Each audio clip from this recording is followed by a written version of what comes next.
Hello champions, कैसे हैं आप सभी। आशा करता हूं आप सभी बहुत अच्छे होंगे और जो अच्छे नहीं थे आज के बाद अच्छे होने वाले हैं। क्यों? क्योंकि आज से हमारा मैथ का जीरो टू हीरो बैच है, उसकी हम शुरुआत करने जा रहे हैं। ये जीरो टू हीरो बैच उन स्टूडेंट के लिए होने वाला है जिनको मैथ नहीं आता या जिनको मैथ समझ में भी नहीं आता, उनको भी हम समझाने वाले हैं।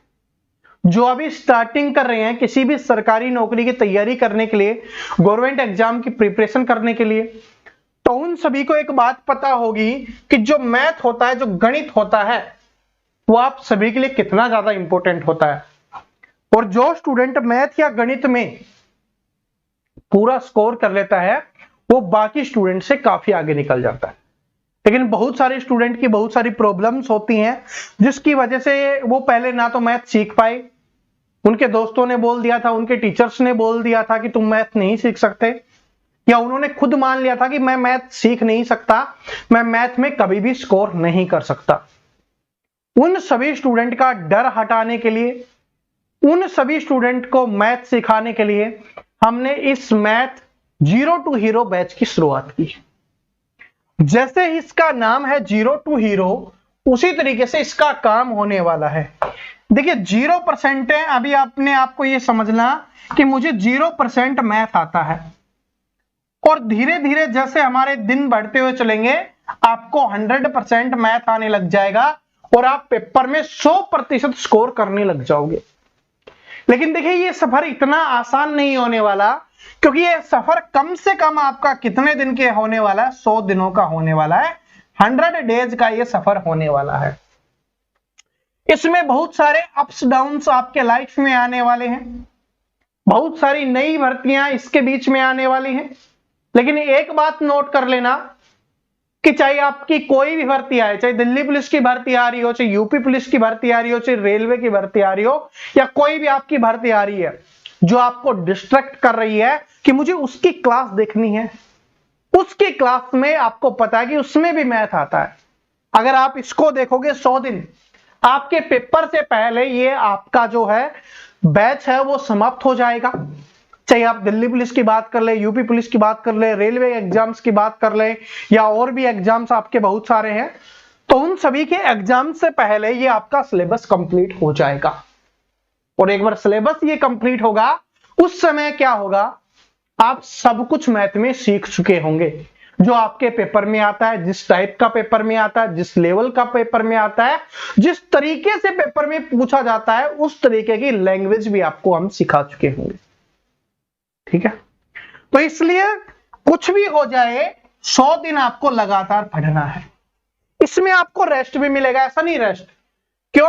क्योंकि ये जो आपकी क्लास होने वाली है ना, वो मंडे टू सैटरडे आपकी क्लास होने वाली है और संडे की आपकी छुट्टी होने वाली है, जिसमें आप रिवीजन कर सकते हो जो आपने पढ़ा है। जो आपने 6 दिन में पढ़ा होगा, 7वें दिन उसका रिवीजन कर लेना। बात समझ रहे हो? जो भी आपने पढ़ा है हर संडे को उसका रिवीजन कर लेना, जो अपने नोट्स बना रहे हो उनको अच्छे से तैयार कर लेना, या जो भी आप और कुछ करना चाहते हो या और कोई भी काम आ गया वो कर लेना। लेकिन उससे पहले आपको डेली मंडे टू सैटरडे ये पढ़ना है और शाम को 7 बजे डेली पढ़ना है। ऐसा नहीं मैं बाद में पढ़ूंगा, कोई दिक्कत नहीं है। अगर आपकी कोई प्रॉब्लम है 7 बजे नहीं पढ़ पा रहे, भाई काम पे जाना होता है, बहुत सारे स्टूडेंट ऐसे हैं जो काम करते हुए पढ़ाई कर रहे हैं, या आपको और कुछ काम हो सकता है, ठीक है, लेकिन जैसे ही समय मिले आपको पढ़ना जरूर है। लेकिन जितना हो सके जो भी स्टूडेंट अगर आपके पास फ्री हो ना, पढ़ाई आपके पास है, तो भाई 7 बजे पढ़ना। इससे क्या होगा, रूटीन बन जाएगा आपका। ठीक है, और आपको पता है मैथ एक सब्जेक्ट नहीं होता सिर्फ। अब धीरे धीरे कल वाली क्लास आएगी, उसमें आपको पता चलेगा कि आपके लिए रीजनिंग भी हम शुरुआत कर रहे हैं, वो कब से शुरू हो रही है वो कल वाली क्लास में आपको पता चल जाएगा। फिर धीरे धीरे हम जीके भी आपके लिए स्टार्ट करेंगे। इसी तरीके से सारे सब्जेक्ट हमें कवर करना है, क्योंकि मैंने वादा किया है खुद से भी और आप सभी से भी कि इस बार आपके सिलेक्शन के लिए जो कुछ हो सकता है, जितना कुछ हो सकता है, वो सब मैं करवाने की कोशिश करूंगा। और कोशिश नहीं, इस बार करने वाले हैं, क्योंकि इस बार आप सभी का सिलेक्शन देने वाले हैं। ठीक है, अब इसको क्लास को शुरुआत करते हैं। इसमें देखिए बिल्कुल बेसिक चीजें मैं आपको सिखाने वाला हूं, क्योंकि मेरा टारगेट ये है ना कि जिनको मैथ नहीं आता, जिनको बिल्कुल कम मैथ आता है, जिनको बोल दिया गया था तेरे तो दिमाग में जंग लगी हुई है, तू कभी मैथ नहीं सीख सकता, उन सभी स्टूडेंट को सिखाना है। तो बेसिक क्लास में छोटी छोटी चीजें मैं आपको बता देता हूं, फिर जैसे भी कोई भी चैप्टर पढ़ेंगे हम उसकी टाइप वाइज पढ़ते हुए चलेंगे, और उसके जो बेसिक होंगे हम उस क्लास में पढ़ेंगे। ये तो वो बेसिक है जो आपके हर एक चैप्टर में काम आएंगे, कोई भी चैप्टर हो जिनमें आपके काम आने वाले हैं, और ये चीजें आपको पता होंगी तभी आप मैथ को सोल्व कर पाओगे। ठीक है, तो चलिए मोटिवेशन से इसकी शुरुआत कर लेते हैं कि जब डूब रही थी कश्ती तो दूर था किनारा। जब डूब रही थी कश्ती और दूर था किनारा, तब भी भरोसा सिर्फ खुद पर था हमारा। तो खुद पर विश्वास कर लो, खुद पर विश्वास कर लो कि हाँ मुझे मैथ सीखना है, हाँ मैं मैथ सीख जाऊंगा, हाँ इस बार मुझे मैथ में पूरा स्कोर करना है पेपर में। और जो स्टूडेंट मैथ में स्कोर करता है आपको पता है सिलेक्शन ले लेता है। तो खुद पर भरोसा कर लो, बात बन जाएगी। चलो अब स्टार्ट करते हैं। सबसे पहली चीज क्या है कि आप हमने क्या लिखा हुआ है इसके ऊपर बात कर लेते हैं। इसमें यह है कि अगर प्लस है बराबर के इस तरफ है, हमें उस तरफ ले जाना होगा तो माइनस हो जाएगा। सर जी ये कैसे हो जाएगा, चलो बता। जैसे लिखा हुआ है a + 30 बराबर में है 98, तो आप हमें a का मान निकालना है। क्या निकालना है इसमें, हमें a का मान निकालना है। तो a का मान निकालना है तो क्या करेंगे, a को हम इधर ही रखेंगे। बराबर में कितना है 98 दिया गया है, ये वाला है वो बराबर के दूसरी तरफ जा रहा है, क्योंकि इस तरफ सिर्फ हमें a ही रखना है। a का मान निकालना तो क्या रखेंगे, सिर्फ a ही रखेंगे, बाकी सारी चीजें दूसरी तरफ चले जाएंगी। तो दूसरी तरफ जाते ही 30 तो आप लिखोगे, लेकिन यहां पर निशान चेंज हो जाएगा, क्योंकि यहां पर 30 के साथ किसका निशान है, प्लस का निशान है। और क्या होगा, अभी मैंने आपको बताया था कि दूसरी तरफ जाए तो प्लस क्या बन जाता है, माइनस बन जाता है। तो ये क्या हो जाएगा, प्लस माइनस बन जाएगा। बात समझ गए। तो a का मान कितना आ जाएगा, यहां पर 68 आ जाएगा। इस बात को समझ गए ना, कोई दिक्कत नहीं है ना। वैसे और देख लेते हैं कि b + 20 बराबर 33 है, तो b का मान निकालना है। क्या करेंगे, b का मान निकालना है, b इधर ही रहेगा, 33 उधर है, 33 तो उधर रहेगा, लेकिन ये प्लस का 20 है इस साइड में, उस साइड में की जाएगा तो क्या बन जाएगा, माइनस का, क्योंकि प्लस वाला माइनस बन जाता है, यानी जोड़ वाला घटा बन जाती है। तो ये क्या बन जाएगा, माइनस का। इधर कितना आ जाएगा, b बराबर कितना बन जाएगा, 13। याद कर, लेकिन जरूरी तो नहीं है कि प्लस ही होगा, जरूरी नहीं है यहां पर प्लस ही होगा, माइनस होगा तो सर जी जरूरी थोड़ी ना है कि प्लस ही होगा, यहां पर माइनस भी तो हो सकता है। तो माइनस होगा तब क्या करेंगे, कोई दिक्कत नहीं, यहां पर माइनस है। a का मान निकालना है, a लिखेंगे, बराबर में 98 दिया हुआ है उसको लिखेंगे। ये माइनस का 30 है ना, इस बार क्या है, माइनस का, तो दूसरी तरफ जाना है। मैंने क्या बोला था, प्लस वाला माइनस हो जाता है, माइनस वाला प्लस हो जाता है, माइनस वाला क्या हो जाता है, प्लस हो जाता है। तो ये माइनस है तो क्या हो जाएगा, प्लस हो जाएगा, प्लस का 30 हो जाएगा। जोड़ लो, a बराबर कितना हो जाएगा, यहां पर ये 8 हो गया, ये 12 हो गया, यानी 128 हो जाएगा। इसमें भी यहां पर प्लस के स्थान पर अगर माइनस हो तब क्या करेंगे, कोई दिक्कत नहीं है, यहां पर माइनस हो जाने दो, इसको हटाते हैं। अब क्या होगा कि भाई b का मान निकालना है, ठीक है, बराबर में 33 है, माइनस का है, उधर जाके क्या बनेगा, प्लस का, प्लस का 20 बन जाएगा। तो b बराबर कितना हो जाएगा, 55 आ जाएगा, तो 53 आ जाएगा। ठीक है, ये आपका प्लस माइनस वाला समझ गए कैसे करना है, यानी कि इस बात को नोट करना, बाकी तो आप कर लोगे, बाकी तो क्वेश्चन सोल्व कराएंगे तब कर लोगे, लेकिन ये छोटी छोटी चीजें आपको पता होनी चाहिए। सबसे पहले कि बराबर वाला निशान की अगर दूसरी तरफ जाते हैं तो निशान चेंज हो जाते हैं, प्लस वाला माइनस, माइनस वाला प्लस, यानी जोड़ वाला घटा बन जाएगा और घटा वाला आपका जोड़ बन जाएगा। उसी तरीके से भाग वाला गुना बन जाएगा और गुना वाला भाग बन जाएगा। अब ये कैसे होता है उसको देख लेते हैं। ठीक है, भाग वाला गुना और गुना वाला भाग। तो अगर ऐसे लिखा हुआ है a/2 बराबर यहां पर 13 लिखा हुआ है, तो आपसे पूछे ए का मान, तो ए का मान पूछेगा तो ए तो सिर्फ इधर ही रखेंगे, बाकी सारी चीजें दूसरी तरफ जाएंगी। ये 13 है, लेकिन ये क्या है, इसके बटे में है। इसके क्या है, बटे में। बटे का मतलब होता है भाग में, इस बात को पता है ना। बटे का मतलब क्या होता है, ये इसके भाग में है, और अगर ये इसके भाग में है तो भाग वाला गुना में चला जाएगा, यानी ऊपर चला जाएगा गुना में। और सिंपल भाषा में आपको बताऊं यहां पर कि जो नीचे होता है, जो नीचे लिखा हुआ होता है वो ऊपर चला जाता है, और जो ऊपर लिखा हुआ होता है वो हमेशा नीचे आ जाता है। जैसे यहां पर देखेंगे, यहां पर लिखा हुआ है 2a बराबर 13 लिखा हुआ अपना, सिर्फ ए का मान निकालना, ए लिखेंगे, 13 तो आपका था, ये क्या है, इसके गुना में है, तो गुना वाला क्या चला जाएगा, भाग में। भाग का मतलब होता है बटे में। और ऐसे सिंपल तरीके से क्या बताया था, जो ऊपर होगा वो नीचे, और जो नीचे होगा ऊपर। ये नीचे था ना, इधर ए से नीचे था, तो क्या हुआ, ऊपर चला गया।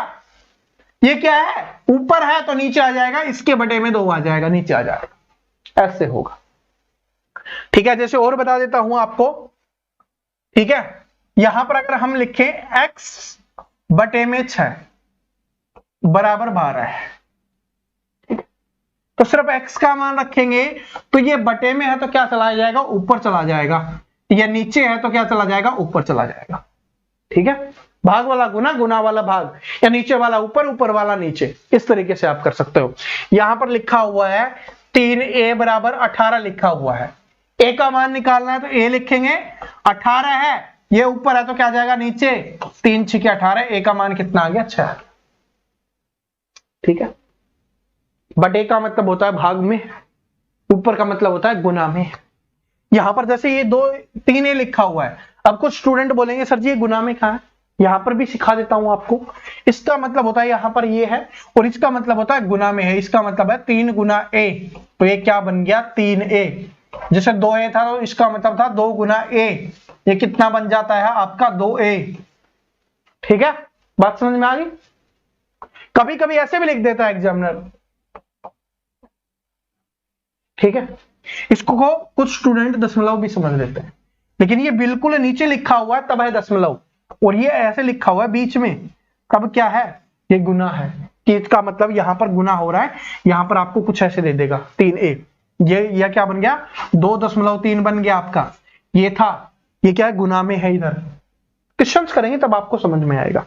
ठीक है, तो इसका मतलब सिर्फ दशमलव भी नहीं होता, इसका मतलब है कि गुना में भी है, ऐसे भी लिखा जाता है इसको।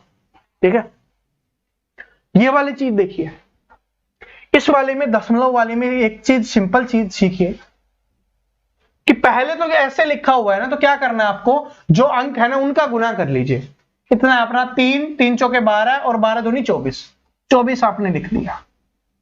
अब दिक्कत क्या आती है कि दशमलव कहां पर लगाएं, तो एक बात नोट कर लेना, जितने भी दशमलव के बाद अंक है उतने के बाद लगेगा। इधर से 1 है, इधर से 1 है, और इधर से 1 है, तो कुल कितने हो गए, 3 दशमलव हो गए। तो इधर जो भी संख्या लिखेंगे वो 3 लिखेंगे, तो 2 तो ये आ गया, तो आपको 0 लगानी पड़ेगी और इधर दशमलव लगाना पड़ेगा। ठीक है, उसके पहले 0 लगाना चाहो लगा सकते हो, नहीं लगाओगे तो भी मतलब है कि 0 ही है। ठीक है, लेकिन ये 3 लिखा जाएगा, ऐसे नहीं 24 के आगे ही दशमलव लगा जाए, नहीं, कितने हैं, 1 2 3 अंक है तो 3 के बाद ही लगेगी। जैसे यहां पर लिखा है 0 आपका 20 गुना 0.20 नहीं, 2 0 हो गया, 1 यहां पर लिख देते हैं, चलो 4 लिख लेते हैं। ठीक है, और यहां पर लिख लेते हैं आपका 3, जैसे हो। तो यहां पर 20 है, 20 चौके 80 और 80 दिए 240 लिख दिया।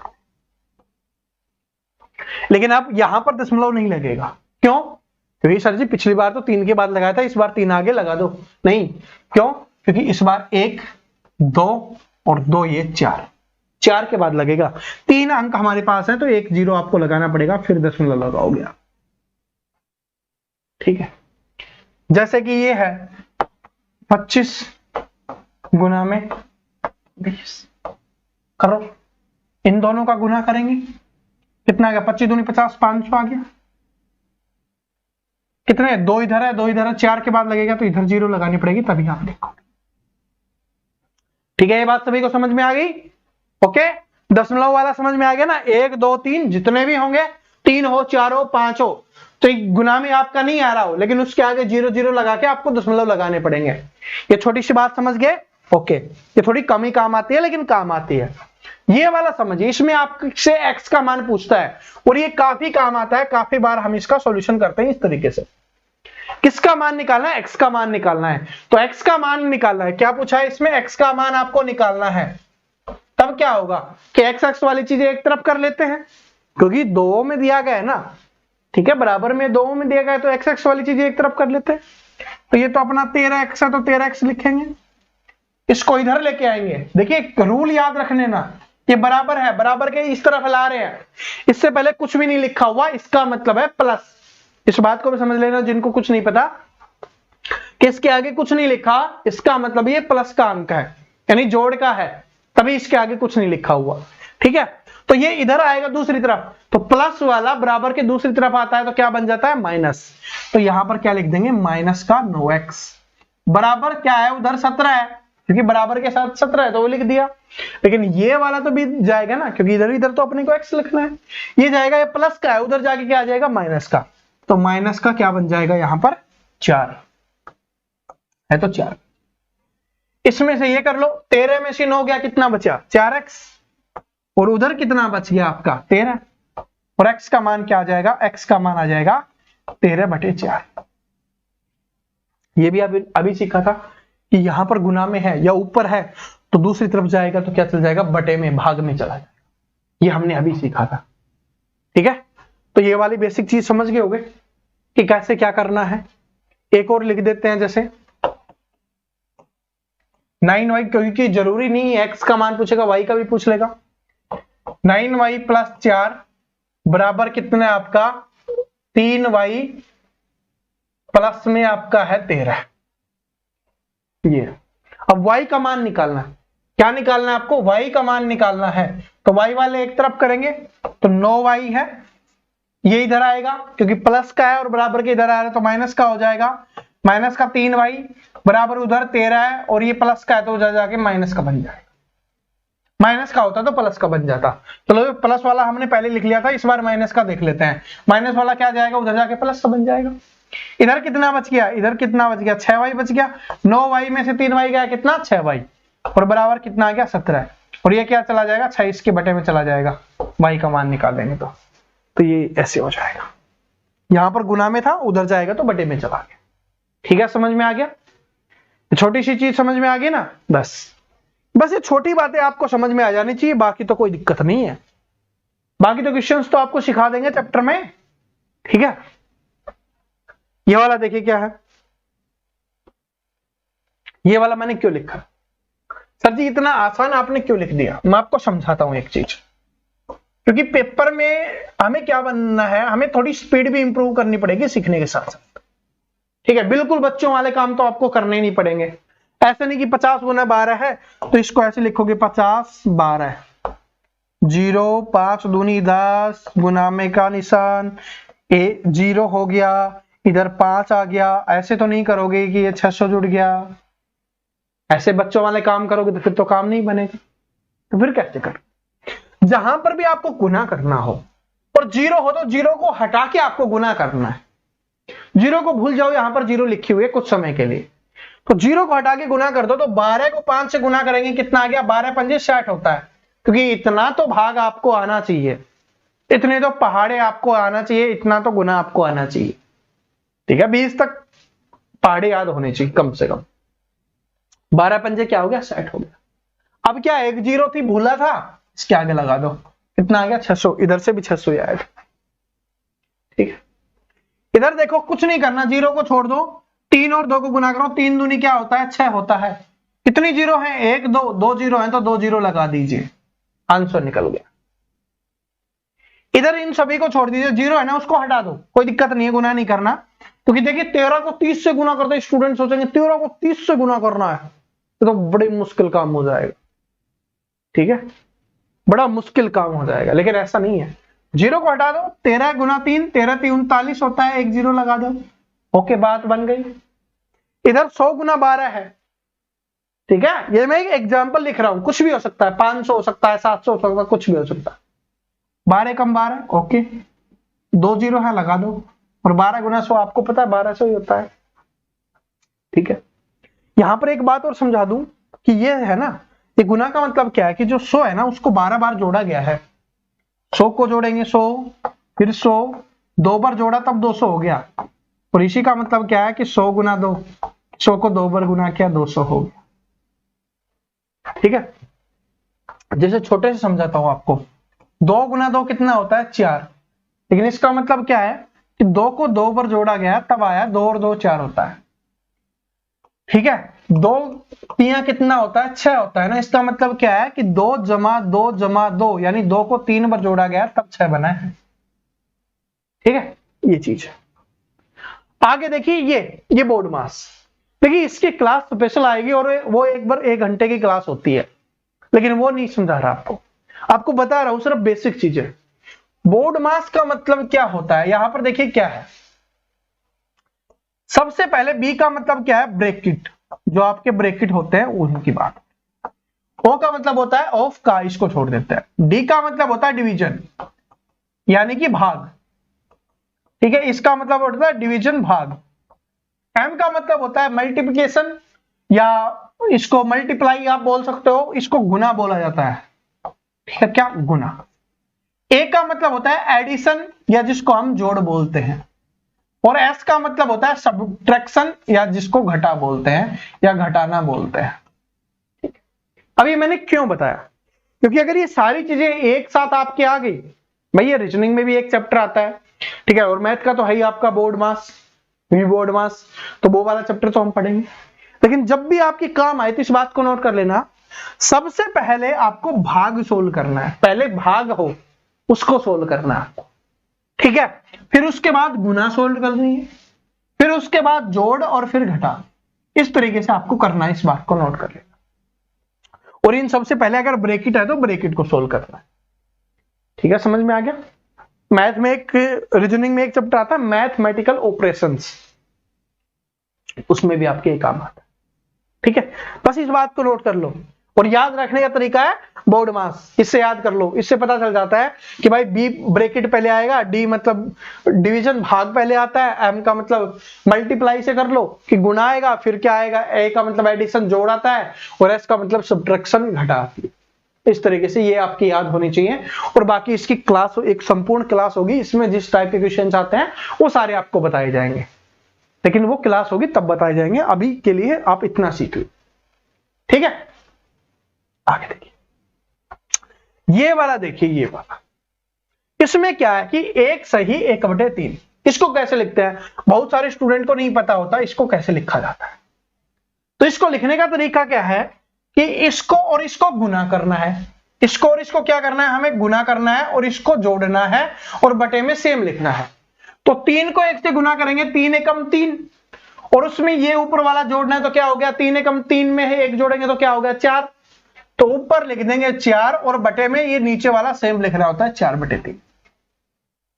ऐसे ही इसको करो 9, इसको क्या करना है, गुना करना है, और इधर वाले को जोड़ना है, यानी नीचे वाला गुना होगा ऊपर वाला जुड़ेगा, तो क्या हो गया 9 दूनी 18, और 18 में 3 जोड़ेंगे कितना आ जाएगा 21, तो 21 को तो लिखेंगे ऊपर, ठीक है, और बटे में अपना क्या लिखेंगे, जो नीचे वाला है उसको 9 लिखेंगे। इसी तरीके से इसको देखिए, इसको और इसको क्या करेंगे, गुना करना होता है, तो 11 और 9 क्या बन गया 99, और ऊपर वाले को जोड़ना होता है 99 और 1 क्या बन गया 100, और बटे में इसको लिखना है 9, तो 100/9 आपका आ गया। ठीक है, ये बात समझ में आ गई। अब इसका मतलब क्या होता है मैं आपको बताता हूं, या 1 सही 1/3 का इसका मतलब क्या है पता है, इसके बीच में प्लस का निशान है, जिसको नहीं पता मैं आपको बता देता हूं, प्लस का निशान है। इसका मतलब क्या है, 1 प्लस में 1/3 को जोड़ा गया है, तब ये 1 सही 1/3 बना है। क्योंकि इसके नीचे कुछ नहीं है तो 1 लिख देते हैं, जिसके नीचे कुछ नहीं होता उसको 1 लिखते हैं। ये आपका 3 आ गया, 3 एकम 3, 3 आपने लिखा, प्लस में 1 आ गया, और 1 को 1 से करेंगे तो 1 आ जाएगा, तो क्या आ जाएगा 4/3, और 4/3 को सोल्व करते हैं तब ये वाले अपने क्वेश्चंस बनते हैं। भाई 4 को 3 से भाग देंगे, बटे का मतलब क्या बताया था मैंने, भाग बताया था, तो 3 एकम 3 एक बार चला गया, उसके बाद क्या बच गया 1, भाई 4 में से 3 गया तो कितना बचा 1, उस ऊपर को 1 को ऊपर लिख दिया और बटे में 3 लिख दिया। ये इस तरीके से बना है, ये वाला तब ये बना। इसका मतलब क्या है, इसमें बीच में प्लस का निशान है, बात समझ गए ना। और ये 4 3 का भाग देखिए मैं आपको बताता हूं कैसे है। अपना जो सिंपल भाग है ना उसी को लिखते हैं, ऐसे है ना, 4 3 से भाग दिया, 3 एकम 3, उसके बाद नहीं जा रहा दशमलव, वो शेषफल कितना आ गया 1। तो सबसे पहले लिखेंगे इसको, ये फिर ये शेषफल है इसको ऊपर, और ये जो आपने भाग दिया जिससे उसको नीचे, ये इस तरीके से लिखा जाता है। ठीक है, उसी तरीके से अपने ये क्वेश्चन है इनको सोल्व करता है। 100/11 है, इसको कैसे करेंगे, देखिए पहले एक आपने जो सिंपल भाग है ना उससे बता देता हूं, लेकिन आपको सोल्व करते समय ऐसे नहीं करना, 11 से करना है। तो कितने पे जा रहा है, 11 9 99, एक पे तो नहीं जा रहा तो 2 पे जाएंगे, तो 11 9 99, कितना बच गया, 1 बच गया। तो सबसे पहले मैंने क्या बताया था, इसको लिखना है तो इसको लिखेंगे 9, फिर शेषफल को ऊपर लिखना है ऊपर, और जिससे भाग दिया उसको नीचे, तो 9 सही 1/11, ये क्या हो जाएगा, 9 सही 1/11 हो जाएगा। ठीक है, अब इसमें भाग नहीं देना उस तरीके से भाग देंगे समय लगेगा। अब यहां पर अपने दिमाग से भाग देना है, कितने पे जाएगा भाई, 5 पे 4 से जा रहा है, एक बार जा रहा है तो हमने क्या लिख दिया, 1 लिख दिया। उसके बाद यहाँ 5 में से 4 गया, 1 बचा, और यहाँ पर 0, कितना हो गया 10, तो 10 पे 4 से भाग देंगे, 4 दूनी 8, 2 पे चला गया, 2 लिख दिया। 10 में से 8 गया, कितना बचा 2, तो जो बच गया जिसपे भाग नहीं जाता उसको ऊपर लिखते हैं, और जिससे भाग दिया उसको नीचे लिखते हैं, ये इस तरीके से बन जाता है। ठीक है, वैसे ये कट रहा है, ठीक है, ये यहाँ पर रकम 25/2 लिखा होना चाहिए था, 25/2 वो सही होता। ये बात समझ आ गई। अब देखिए इससे मैं एक चीज और सिखाता हूं आपको, वो तो वैसे लिखा, ये वाला, ये अपना कितना है, 9 सही 1/11। क्या इससे सोल्व करके देखिए सेम आता है या नहीं आता, देखिए क्या बताया था, प्लस का निशान होता है 1/11, जिसके नीचे कुछ नहीं उसके नीचे 1 हो गया, यहां से 11 कम 11, और 11 को 9 से गुना करेंगे 99, प्लस का है तो प्लस लिख देंगे, 11 को 11 से भाग दिया 1, और 1 को 1 से गुना किया 1, तो 99 और 1 क्या हो गया, 100/11, यही तो आया था। इसका हमने ये बनाया, इसका ये, इससे ये बन सकता है, इससे ये बन सकता है। ठीक है, बात समझ में आ गई। और यहां पर एक चीज और बता देता हूं आपको, जैसे ये अपना लिखा हुआ था 100/11, ये ऊपर वाला हिस्सा होता है ना, इसको बोला जाता है अंश, न्यूमरेटर। ये नीचे वाला होता है, इसको बोला जाता है हर, डिनोमिनेटर। इस बात को नोट कर लो, ठीक है। और इस पूरी चीज को क्या बोला जाता है, इसको बोला जाता है भिन्न। ठीक है, वो तो हम भिन्न वाला चैप्टर पढ़ेंगे तब आपको अच्छे समझाएंगे, टेंशन मत लेना। ठीक है, तो ये बात समझ में आएगी, छोटी छोटी चीजें। जब भी मैं अंश की बात करूंगा इसका मतलब है कि भिन्न के ऊपर वाले हिस्से की बात की जा रही है। जब भी हम चैप्टर पढ़ते समय हर की बात करेंगे, इसका मतलब है कि नीचे वाले हिस्से की बात की जा रही है। ठीक है, समझ में आएगा सभी को कि कैसे क्या क्या चीजें हैं। ओके, अब ये वाला और देखिए, 100 का 20%। अब 100 का, जिसको का मतलब नहीं पता ना, का मतलब होता है गुना। 100 का 20%, 20% बताना है, हटाना है तो बटे में 100 लिखेंगे। 2 0 से 2 0 कैंसिल, कितना आ गया, 20 आ गया। तो इससे एक बात और सीख लेना कि 100 का जितना भी प्रतिशत पूछा जाए, 20% पूछेगा तो 20 होगा, 50% पूछेगा तो 50 होगा, 15% पूछेगा तो 15 होगा। यानी 100 का जितना भी प्रतिशत पूछा जाता है वो उतना ही होता है। ठीक है, लेकिन हमसे यहां पर एक बात सीखने के लिए मिली है, क्या है कि अगर आपको यहां पर प्रतिशत लिखा है उसको हटाना है। हमने यहां पर प्रतिशत हटाया था ना, तभी तो लिखा है भाई 100 है, 100 लिखा, का के स्थान पर क्या लिखा, गुना 20 बटे में 100 लिखा है। इसका मतलब क्या है कि जब भी हमें प्रतिशत हटाना होगा हमें 100 से भाग देना पड़ेगा, और जब भी हमें प्रतिशत लगाना होगा हमें 100 से गुना करनी पड़ेगी। इस बात को नोट कर लेना। ठीक है, हटाना है 100 से भाग करना, लगाना है 100 से गुना करना, क्योंकि प्रतिशत का मतलब ही होता है 100, और ये प्रतिशत वाले चैप्टर में हम और अच्छे से सीख रहे होंगे। ये बात समझ में आ गई।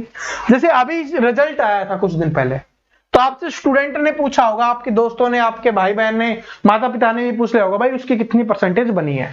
तो उन्होंने बताया होगा कि उसके 450 नंबर आए हैं 500 में से। तो जितने आए हैं तो उसको आपको ऊपर लिखना है, जितने में से आए हैं उसमें आपको नीचे लिखना है। लेकिन आपसे प्रतिशत पूछा है ना कि कितने प्रतिशत आएंगे, तो इसका मतलब प्रतिशत लगाना पड़ेगा। तो प्रतिशत लगाना होता है तब क्या करते हैं, गुना में 100 करते हैं। हटाना होता है तब भाग में 100 करते हैं, इसलिए गुना में 100 कर दिया। 0 से 0 कैंसिल, 5 से काटेंगे, 5 × 45 और 0, यानी उसको कितनी बनी है, 90% उसकी बनी है। भाई आजकल बन जाती है 90%, ठीक है, बहुत सारे स्टूडेंट की बनती है 90%, पता नहीं कैसे बनने लगी, पहले बहुत कम बनती थी, ठीक है। 80 भी बहुत ज्यादा मानी जाती थी, अब तो भाई 95 भी लड़कियां तो सोचती रहती है हमारी कुछ नहीं बने, ठीक है। और काफी जो एग्जाम्स होते हैं काफी चीजों में बहुत काम आती है आजकल परसेंटेज भी, ठीक है, एडमिशन वगैरह लेने के लिए भी। तो ये है परसेंटेज 95+ होनी चाहिए, तभी बड़ी बड़ी कॉलेज होती है उनमें एडमिशन मिलता है। अपने कोई काम की नहीं है, अपने को सरकारी नौकरी की तैयारी करनी है ना, बस लग जाओ इसमें, ठीक है। तो ये वो बेसिक चीजें थी जो आपको समझ में आनी चाहिए, बेसिक क्लास थी। अब इसमें क्या है कि चैप्टर वाइज पढ़ते हुए चलेंगे। और देखिए जब हम तैयारी करते थे उस समय क्या था कि किसी भी कोचिंग में जाओ, वहां पर सबसे पहला चैप्टर है ना टाइम एंड वर्क पढ़ाया जाता था। पता नहीं रीजन क्या था, मुझे नहीं पता, टाइम एंड वर्क पढ़ाया जाता था। जितने भी कोचिंग में हमने देखा था टाइम एंड वर्क, यानी जिसको काम और समय बोलते हैं, काम और समय वाला चैप्टर पढ़ाते थे। तो हम भी आप सभी के लिए क्या कर रहे हैं, सबसे पहले काम और समय से ही शुरुआत कर रहे हैं, ठीक है। तो अपना जो पहला चैप्टर होने वाला है ना, वो कौन सा होने वाला है, टाइम एंड वर्क होने वाला है, काम और समय होने वाला है। इसकी लगभग 10 से 12 टाइप होंगी, ठीक है, 10 से 12 टाइप होंगी, और सारी की सारी टाइप आपको पढ़नी है। उन टाइप्स को पढ़ने के बाद ही हम अगले चैप्टर पे चलेंगे, ठीक है। इसके पीछे का रीजन क्या है मैं आपको पहले बता चुका हूं, हर कोई नहीं कर सकता, हर कोई 100 दिन नहीं दे सकता, ठीक है। मुझे पता है इसको करवाने से मुझे बहुत ज्यादा नुकसान हो रहा है, 0 to Hero बैच है ना यूट्यूब पे फ्री करवाने से बहुत ज्यादा नुकसान हो रहा है, लाखों का नुकसान हो रहा है, लेकिन सब कुछ आपके लिए है, क्योंकि आप सभी ने हमेशा प्यार दिया है, हमेशा सपोर्ट दिखाया है। तो 100 दिन देखते रहना। स्टार्टिंग के थोड़े दिन छोटी छोटी क्लास रखेंगे, आधा घंटा पौन घंटे की रखेंगे, ताकि आपकी आदत बन जाए। हफ्ते 10 दिन में आपकी आदत बन जाएगी, फिर इसका जो ड्यूरेशन है उसको बढ़ा देंगे, लगभग 1 घंटे तक ले जाए, ठीक है। तो इस तरीके से पढ़ते हुए चलेंगे, कोई प्रॉब्लम नहीं आएगी, कंटिन्यू रहेगी। मंडे टू सैटरडे, इस बात को नोट कर लेना, मंडे टू सैटरडे रहता है, शाम को 7 बजे आता है, संडे को ऑफ रहेगा, ठीक है। और कल संडे है तो कल ऑफ रहेगा, मंडे से फिर से शुरुआत हो जाएगी आपकी। और कल संडे ऑफ क्यों रहेगा, कल आपके लिए एक स्पेशल अनाउंसमेंट है, आज आनी चाहिए थी लेकिन कल आपको इसी समय में, क्योंकि कल संडे है ना, मुझे पता नहीं था संडे है कल, 15 से अनाउंसमेंट हमने पहले की थी, कोई दिक्कत नहीं है, कंटिन्यू इसी को ऐसे ही करेंगे, ठीक है। तो कल शाम को 7 बजे वो क्लास आएगी, उसमें आपको नई अनाउंसमेंट पता चलेगी रीजनिंग के बारे में, कि अपनी रीजनिंग की क्लासेस कब स्टार्ट हो रही है, कौन कौन से चैप्टर आते हैं आपके एग्जाम्स में जो हमें पढ़ने हैं, तो वो सारी चीजें पता चल रही होंगी। तो उस वीडियो को भी जरूर देखना और शाम को 7 बजे डेली आ जाना, ठीक है। तो मिलते हैं अगले वीडियो में, तब तक हंसते रहिए, मुस्कुराते रहिए, पढ़ते रहिए। 100 दिन की इस जंग में साथ मिलकर चलेंगे और एक मजबूत इरादे के साथ चलेंगे। इरादा मजबूत होगा तो सिलेक्शन जरूर होगा, ठीक है। Thank you, all the best.